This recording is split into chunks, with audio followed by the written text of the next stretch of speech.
आने वाले 2024 के चुनाव में नॉर्थ ईस्टर्न स्टेट्स या उत्तर पूर्वी राज्यों की एक अहम भूमिका रहने वाली है।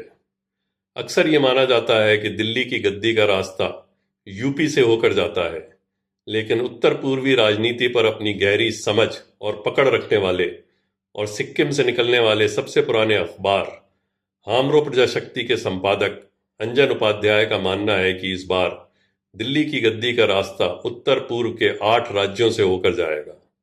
इसी श्रृंखला में सुनिए अंजन उपाध्याय का सटीक विश्लेषण उत्तर पूरब से। नमस्कार, न्यूज बीन में आपको स्वागत करते हुए पूर्वांचल से मैं अंजन उपाध्याय। आज हम सिक्किम के ऊपर थोड़ा परिचर्चा करेंगे।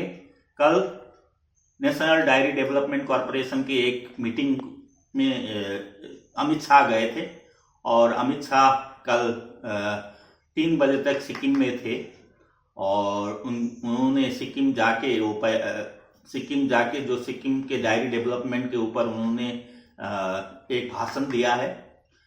पॉलिटिकल बात करें तो वहाँ का जो बीजेपी का लोगो से कोर कमेटी से उनका मुलाकात होने का बात था, उनके साथ मीटिंग फिक्स किया हुआ था, लेकिन वो हो नहीं पाया और प्रदेश के मुख्यमंत्री प्रेम सिंह तामांग के साथ भी उनका मीटिंग फिक्स था, लेकिन वो भी बैड वेदर के वजह से नहीं हो पाया। और जनरली जो फर्स्ट हाफ में वो गवर्नर के साथ गवर्नर का एक छोटा सा प्रोग्राम था, वहाँ पे वो बिजी रहे और जो डायरी के मीटिंग में उनका टाइम जो पूरा हो गया और क्योंकि वेदर अच्छा नहीं था इसलिए उनको जल्दी वापस गुवाहाटी जाना था उनको, तो गुवाहाटी चले गए। और इसी तरह से उनका स्टेट बीजेपी के साथ भी बैठक नहीं हुआ, जिसमें बीजेपी का जो स्टेट यूनिट है बहुत ही नाराज है। Indirectly BJP state president DB Chauhan ने जो गवर्नर है वो गवर्नर को दोष दिया है कि गवर्नर के वजह से हम लोग का होम मिनिस्टर के साथ मुलाकात नहीं हुआ। फिलहाल जो बात है कि सिक्किम क्रांतिकारी मोर्चा जब सरकार बनी थी तो उसके बाद तीन सीट में जो सीट था वो बाई इलेक्शन हुआ था।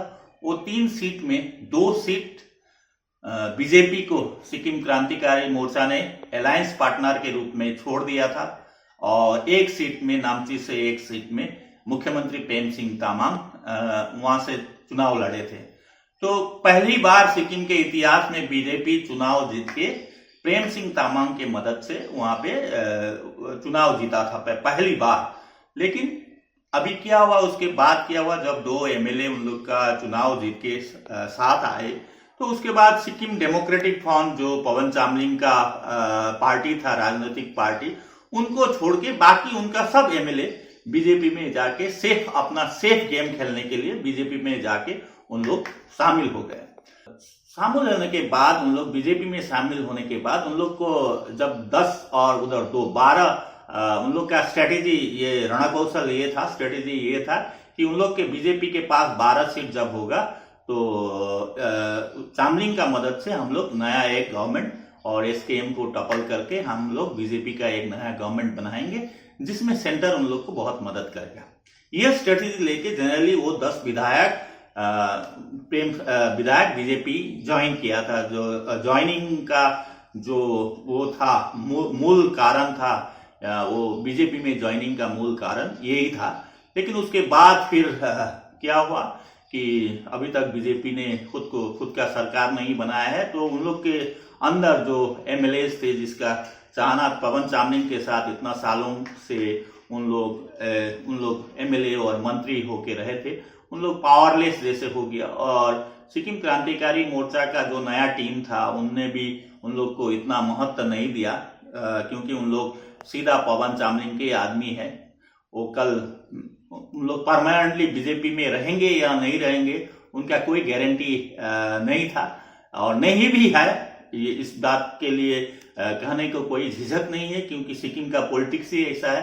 चुनाव में वहां पे 2 फ्रंट होता है, एक तो जो सिक्किम क्रांतिकारी मोर्चा जो गोली के नेतृत्व में रहेगा और दूसरा पवन चामलिंग के नेतृत्व में रहेगा, उसको जनरली जनता वो वोट देते हैं।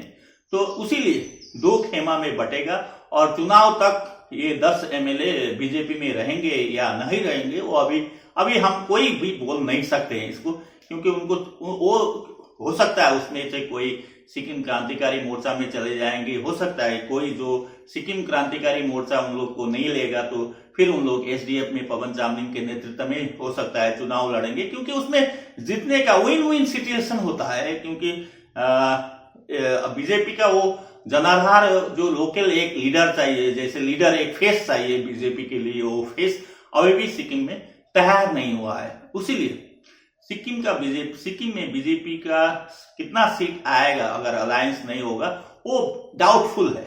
लेकिन अभी क्या हुआ, लेकिन अभी जो स्टेट बीजेपी है डीबी चौहान के नेतृत्व में, स्टेट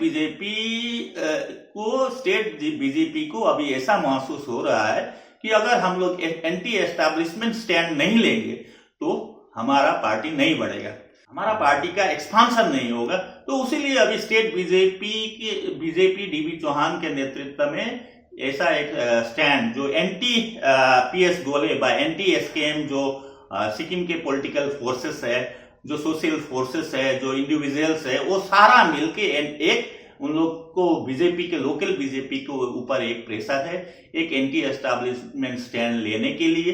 तो उसी बेसिस में अभी सिक्किम बीजेपी ने एसकेएम गवर्नमेंट के अगेंस्ट में एक एंटी एस्टैब्लिशमेंट स्टैंड लेने के लिए उन लोग तैयारी कर रहे थे।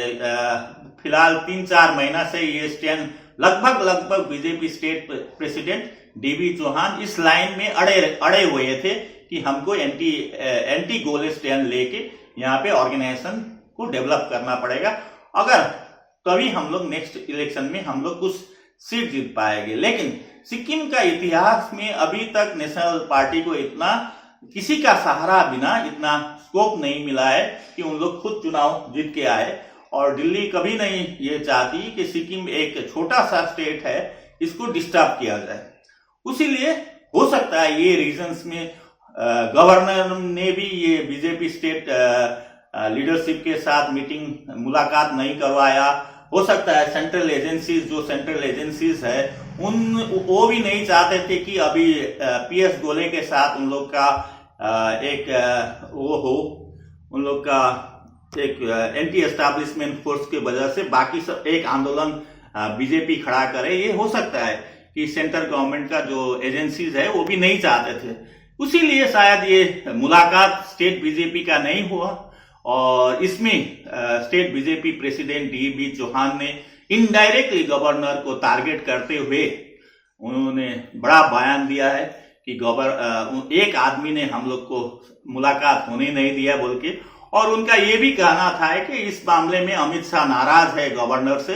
वो ये भी क्लेम कर रहे थे कि जो हुआ सिक्किम में जो घटनाक्रम हुआ अमित शाह नाराज है बोल के वो बता रहे थे। और यही है कि आगामी दिन में नया दिल्ली का रूप क्या होगा वो सिक्किम क्रांतिकारी मोर्चा को ऑब्जर्व करना बहुत जरूरी है।